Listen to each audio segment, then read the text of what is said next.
And here is the part that will shock you the most. I'm just finding out from Ronke that this blessing is not Femi's sister. It is Femi's wife, his legal wife in Nigeria. He married her in church and both in court. They got married 5 years before Femi married me. So now I have just found out that I am just his American arrangement to adjust his immigration status. Hey guys, hi YouTube, welcome back to my channel. So woman is gonna have the guy that she's with deported because she found out that the guy had been saying that he had a sister in Nigeria, but the sister turned out that that was the second wife where he had kids with.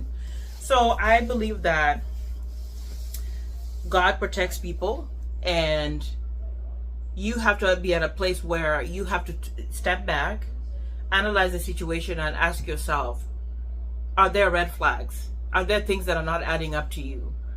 And start investigating and asking questions.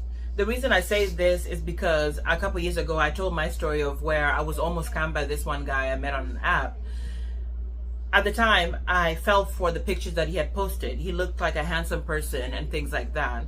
So we started talking, communicating. But anytime I brought up, for us to video chat, he would dodge the whole thing. He would kind of just, wishy-washy about it. Like, oh, I'm working at a station or somewhere where I can't talk on video, blah, blah, blah.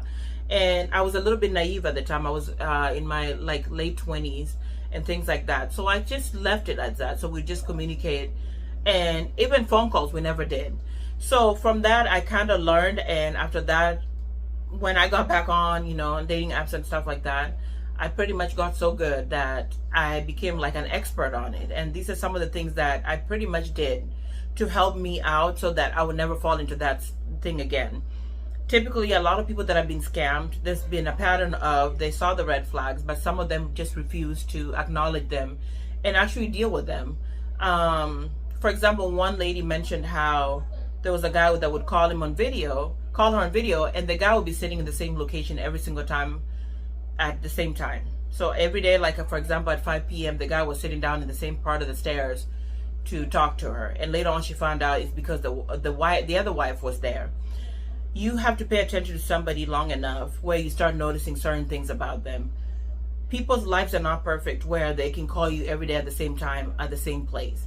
Some people are at the store. If you are really communicating like that, sometimes they're saying they're going to the shower. Sometimes they are, at the park, at the gym. They're communicating with you in different places. So this is something that I used to pay attention when I was talking to different people. I would see where they were. Were they always in a car when they were calling me? Were they always calling me at the same time every single day? Like the situationship, I noticed that he was always talking to me or sending me pictures of him and stuff like that when he was in the car. And so for this, or early in the morning at around 7 something as he was heading to work, because this is the times that his wife, he was outside, and also when he was getting off work. I started catching on to that. The other thing is love bombing. Typically, if somebody's saying too much of the perfect stuff that you want to hear, you have to have your signals up, because everything is not supposed to be perfect. It's real conversations. That's what you're supposed to be having. You're asking difficult questions. You're asking things that may be uncomfortable for someone. Things that makes you and them sure that, hey, I'm really interested and I want to get to know you. Like, how is your family life? Like, if we get together, how do you see things? Like, how are we gonna blend everything together? These are the conversations you should be having. You know what I mean? Like, hey, if you're divorced, what caused that? Like, what happened? So you're asking all this stuff to really see if this person is open enough to tell you a lot of stuff, because you don't want it to be just one-sided, where you're all over here spilling your everything, telling this person everything about you, but they're over here quiet. The situation that I went through, he was quiet on his side. I didn't know really much about him, but he was over here asking me things and what I'm doing with my life, blah, blah, blah. The other thing is loneliness. Loneliness is another one that's been mentioned over and over, that typically the people that are widowed or they're divorced, they fall into loneliness. There's going to be moments, when you are, for example, dating, that there's loneliness, and you have to deal with that. You have to figure out ways to just deal with it, because if you get lonely to the point where you're willing to accept anything, this is where the love scams come in. When you watch shows, watch social media and see some of the tricks that scammers use, to really get people.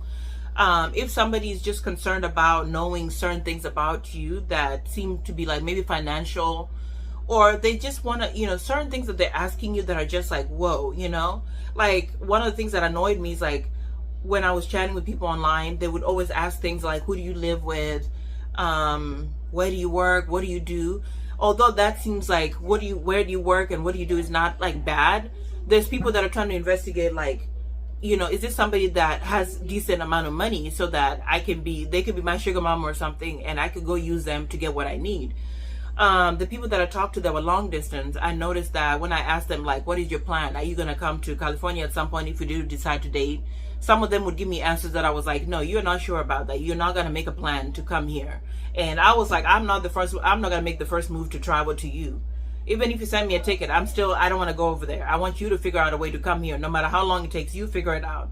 Because at some point, I know the visa process and all that can be long, but I was kind of willing to wait if somebody really decided that they wanted to do that. So I would always, I met a lot of people that had some family in the US, so they would always say like, oh, if I came to visit, I would come see you. So that's another thing that I noticed. The other thing is just, if somebody seems too good to be true, they are. I'm not saying that, you have to be realistic. For example, if you're an older woman, and you have this young person that's reaching out to you that just is so obsessed with you and they want you and they're doing, just saying everything correctly, you have to just have that guard up. I'm not saying there's anything wrong with being older. Why would a 30-something want somebody that's like a 50-year-old, I'm not saying that people don't do that. But you kind of have to have that guard up and ask yourself, this is interesting. I did that a lot. And when I did that, I noticed that nobody really could get through to try to scam me. Like, I would be like, okay, so at the time I was like 20-something. And if I saw somebody who was way younger, I would have like a 22-year-old or whatever reaching out to me talking about, you're the most beautiful woman I've ever seen. And I want to come see you, blah, blah, blah, blah. And I'm like, do you even have a job over there for you to travel with? You know what I mean? So this was my little beep, beep, like, wait a minute, wait a minute. So I just feel that if you really take the time, we have intuition. God gave us that. You will notice certain things that don't add up. I had one person that I talked to back in the day in Nigeria that was like so into me. They wanted to come see me. But something was always weird where they would always bring God into it and say things like, I know God sent me to you. God told me that you're the one. And I was like, if you've been single all this time, you're telling me that God told you that it was me that you're supposed to date. They were constantly sending Bible verses and telling me you're the future, you're my future, I know this and all that. And after a while, I just started going, no. I don't like that, because I'd watch things where people do this. They use, oh, God it told me you're going to be the wife and all this stuff. So I started picking up on that. Then I just slowly walked away and told him, hey, this is not going to work for me. You are definitely not going to have an easy time coming to the US. So it's not going to work for me. So I slowly walked away from the situation, because it just seemed like it became something where he was really trying hard to get me to a point where I would just work on helping with visas and all that stuff for him to come and see me. So be careful with that. Another thing is, being online sometimes puts you at risk for a lot of scams too. There's people that study you online. They study your movements. So as a social media person like I do, I know it's there. And I know there's people there maybe who have watched me and came across my channel or something. I have to keep in mind that. So if I run into somebody, I'm like, okay, if I'm noticing certain things, I'm like, wait, what? Because I feel like the situation I told you guys a couple years ago, I think he had watched my channel or watched something at some point in my life. Because the way he was acting, it just seemed like somebody who had seen things that I was doing. So one of the things that I saw was like, he was talking about now he wanted to go and do medical assisting. And he was talking about he's going back to school. And I was just looking at him like, what? You never wanted to be near anything that was related to school. And all of a sudden he wanted to do that. And he started talking about certain things that looked like he was watching me at some point somewhere. So when people come into your life, don't think that everybody's random. There's people that are actually monitoring your moves, watching everything. And so they come to you and message you and go, hey, and you think it may be a random, but it's not. There's people that have been watching you for years. They know like, oh, you have this many kids, or you live somewhere, so eventually they hit you up and be like this, and they start the scamming process because they know things about you. So at the end of the day, those are some of my tips, but in general, there's so many other things that can get you to be vulnerable to being scammed. And love is a powerful thing and a beautiful thing, but know that people can also use it to try to get you. So you have to be on guard at all times. If something seems too good to be true, it probably is.